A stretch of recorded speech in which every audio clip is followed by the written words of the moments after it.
សួស្តីកាន់ពុកម៉ែបងប្អូនថ្ងៃនេះមានមកស្លកកោឥឡូវយើងចាប់ដើម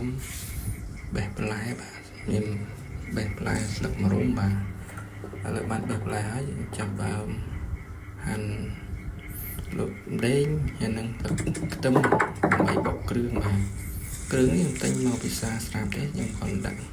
ម្ដេងហើយនឹងខ្ទឹមបងបុកបន្ថែមដើម្បីវាក្លិនឈ្ងុយបាទឥឡូវគ្រឿងបានមកហើយយើងចាប់ដើមហាន់សាច់ជ្រូកបាទហាន់សាច់ជ្រូកយើងហាន់ជាចំណិតផ្ទះស្ដើងតែពុកម៉ែបងប្អូនត្រូវការបាទខ្ញុំយកប្រភេទសាច់ជ្រូក3ជាន់បាទជាប់ខ្លាញ់បានតែយើងស្លទៅមានជាតិឆ្ងាញ់បាទវាជាសាច់សរឆ្ងាញ់ឥឡូវគ្រឿងផ្សំវាមាន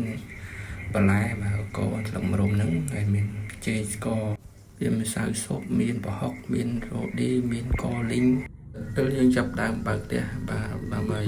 ដាក់ខ្លាញ់បាទឥឡូវខ្លាញ់វារៀងក្តៅហើយយើងដាក់ប្រហុកចូលដើម្បីកូរគ្រឿងបាទយើងកូរគ្រឿងឲ្យវាឈ្ងុយប្រហុកឲ្យឈ្ងុយតិចហើយបានយើងដាក់គ្រឿងចូលបាទ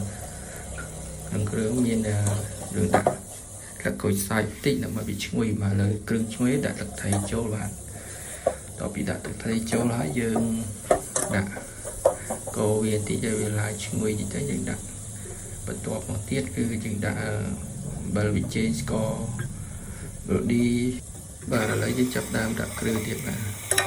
កូរទៅដាក់គ្រឿងហើយយើងចាប់ដើមកូរបាទឥឡូវកូរចឹងហើយយើងដាក់សាច់ជ្រូក3ជាន់ចូលបាទដាក់សាច់ជ្រូក3ជាន់ចូលហើយយើងចាំដាក់កូរវាឲ្យនេះហើយឥឡូវឈ្ងុយយើងដាក់ត្រីដាក់ត្រីចូលខ្ញុំយកប្រភេទត្រីប្រាឬក៏ត្រីគោបាទយកមកស្លគោហ្នឹងហើយយើងដាក់បន្លែកូរហើយកូរសាច់ចូលត្រីយើងក្រោកទៀតបាទយើងបានកម្រពេញយើងឆ្អិនតិចហើយយើងថែមទឹកតិចតែតើងាស់វាបន្តិច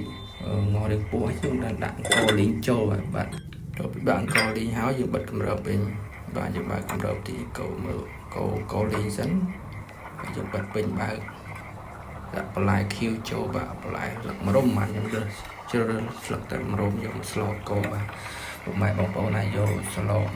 បន្លែខៀវលឹកបាទស្លឹកអីងប់បន្លែខៀវផ្សេងយើងអាចដាក់បាទឥឡូវឆ្អិនហើយយើងបិទកម្រើទីសិនដើម្បីពុះបាទឥឡូវឆ្អិនហើយយើងពុះហើយបើដុសបាទដុ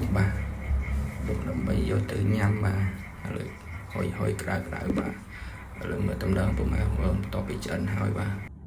ឥឡូវយើងចាប់ផ្ដើមរៀបចំញ៉ាំបាទដាក់មួយម៉ាត់